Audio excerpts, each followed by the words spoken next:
ये जो सिलेक्शन है, या जो लोग आपने कहा किसी को वाइट बॉल नहीं खिलाया, किसी का कोई सेंट्रल कॉन्टैक्ट से बाहर है, बाबर आजम साहब, again I have a lot of respect, everyone respects him, but उनके इश्यूज रहे हैं इन द रिसेंट पास्ट।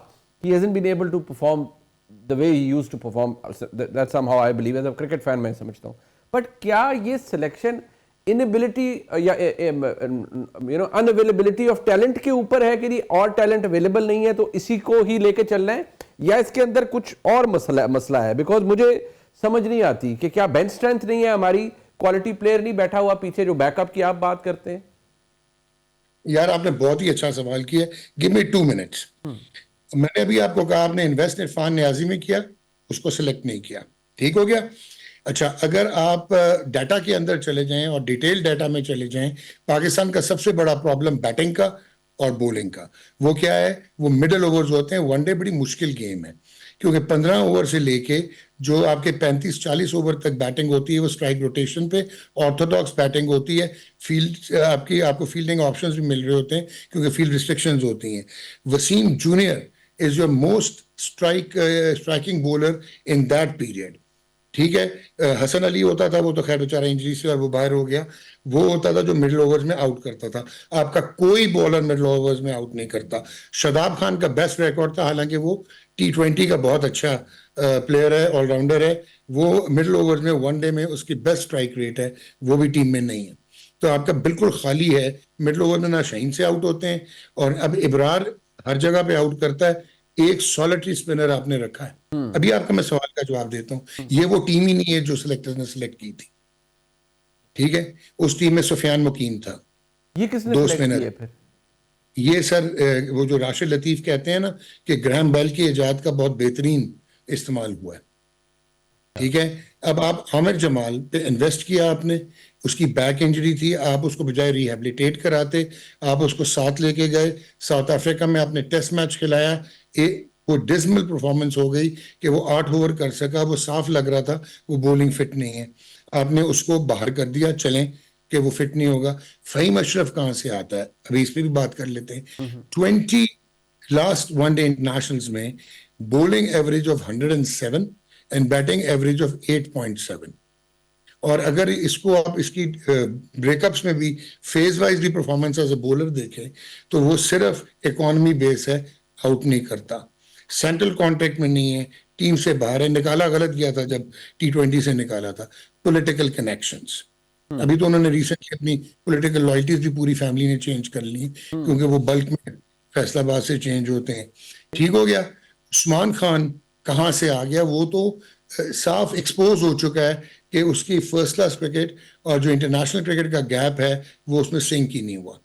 आप जो मर्जी कह लें, आप US लेके गए, T20 खिलाए, टेक्निक का प्रॉब्लम है, उसकी बैटिंग फिटनेस का प्रॉब्लम है। अच्छा। अच्छा, उसकी जगह आप रोहेल नजीर को फारिग कर रहे हैं पर्सनल एजेंडर्स पे, ठीक हो गया। देन आपने पहली टीम में सुफियान मुकीम था, फिर टीम चेंज हो गई, ये आ गए सारे, ठीक है। अब क्या हुआ है कि जब ये प्रेशर आना शुरू हुआ है, अब सुना है कि अभी 2 दिन हैं तो शायद तैयब ताहिर पे कैंची चले और सुफियान मुकीम वापस आ जाए। एक ब्रेक शामिल करते हैं। डॉक्टर नुमान नियाज़ साहब हमारे साथ मौजूद हैं। जरा क्रिकेट पे बात हो रही है, आपका इंटरेस्ट है, हमारा स्क्वाड कैसा है और फाइनलिस्ट कौन होंगे, पाकिस्तान उनमें शामिल है डॉक्टर नुमान नियाज़ की नजर में या नहीं? एक ब्रेक के बाद बात करते हैं। एक दफा फिर आपको खुशामदीद कहते हैं जी प्रोग्राम में। अब मुझे सिर्फ ये बताएं, ये एक तो मैं इससे आपकी एक्सपेक्टेशन क्या है कि फाइनल्स में क्या होगा, कौन सी टीम जाएगी फाइनल तक, बट एक बात जो मुझे हमेशा एक तकलीफ भी होती है कि हम बहुत सी टीम्स को देखते हैं, लाइक न्यू टैलेंट आता है, पता लगता है यार कोई इनसेन हिटर आया है। जैसे आपने साइम अयूब की बात की कि वो पर्सनल ब्रिलियंस के ऊपर वो उसने आउटशाइन किया सारों को। ये प्रोडक्ट्स हमारे पास एक साइम अयूब है, बाकी फिर ढूंढनी पड़ती है कि पता नहीं कोई है या नहीं है। वेयर मैं साउथ अफ्रीका देखूं, इंग्लैंड देखूं, पता लगता है यार ये इस प्लेयर को तो पहली दफा देखा नहीं है लेकिन उसने धो के रख दिया किसी एक मैच में पूरी टीम को। ये क्या वजह है कि we don't have modern day cricketers जो पिंच हिटर्स हो, इनसेन बैटिंग करते हो और हमारा बैटिंग स्टाइल ही तब्दील हो जाए? हम आज भी 50 ओवर को उस तरह खेलते हैं जैसे शायद आज से 20 साल पहले 50 ओवर खेली जाती थी। यार आपने बहुत again very insightful.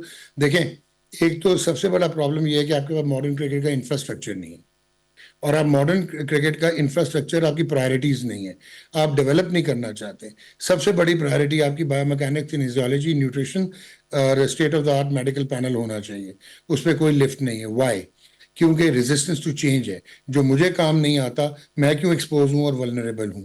So it's a glaring case of intellectual dishonesty and incompetence of the PCB management.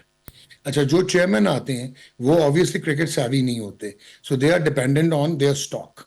आपका पाकिस्तान क्रिकेट बोर्ड में मुझे एक बंदा बता दीजिएगा जो रेलेवेंट पोजीशन पे डिजर्विंगली बैठा हुआ है.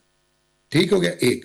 दूसरा पर्सनल एजेंडाज है. तीसरा अनफॉर्चुनेटली जो फ्रेंचाइज क्रिकेट जब पाकिस्तान में आई, वो फ्रेंचाइज जो होल्डर्स हैं वो बजाय अपने कैलेंडर्स बना के और अपनी लीग को बर्जनिंग करते और उसको एक्सपांड करते और उसका आउटले बढ़ाते, वो इन चक्रों में पड़ गए कि पावर इंक्रोचमेंट, उनकी इन्फिल्ट्रेशन, अब ये हैंड इन हैंड चलते हैं, पीसीबी की ब्यूरोक्रेसी और वो और कुछ मीडिया हाउसेस एंड चैनल्स.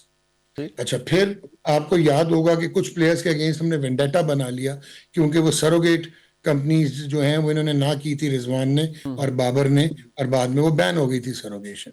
फिर चौथा प्रॉब्लम ये है कि आपकी कंसिस्टेंसी नहीं है क्योंकि आपकी लाइक्स एंड डिसलाइक्स हैं, सिफारिश है, नेपोटिज्म है और फेवरिज्म है, जिसकी वजह से आप लड़कों को तैयार नहीं करते.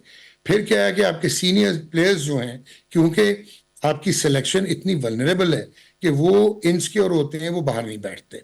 अगर आप इंडिया को देखें, यशस्वी जायसवाल जैसा प्लेयर जो कि हैंड्स डाउन वर्ल्ड रैंकिंग का प्लेयर है, वो अभी तक वनडे में फिट नहीं हो रहा. वो अभी लिया, उसने अभी डेब्यू नहीं किया हुआ.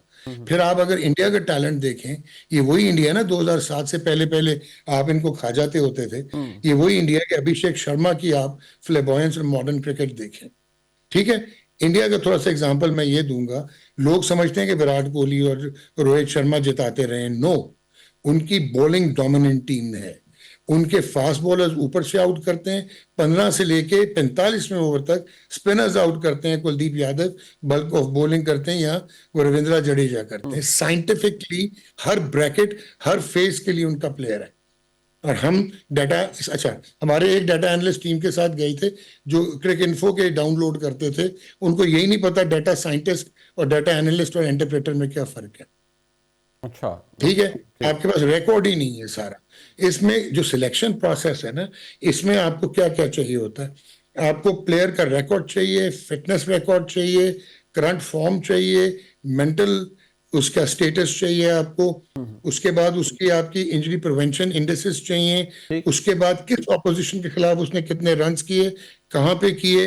अभी जो मैंने सिलेक्ट करने जा रहा हूं मैं कहाँ पे खेलूंगा, उस ऑपोजिशन का मैचअप क्या है, किस ब्रैकेट में. सब अब सपोज मिडिल ऑर्डर में हमने साउथ शकील को खिलाना है, हमेशा आईसीसी टूर्नामेंट के लिए ले आते हैं. फैंटास्टिक बैट्समैन, उस स्पिनर्स को बहुत अच्छा खेलता है, होना चाहिए वनडे में.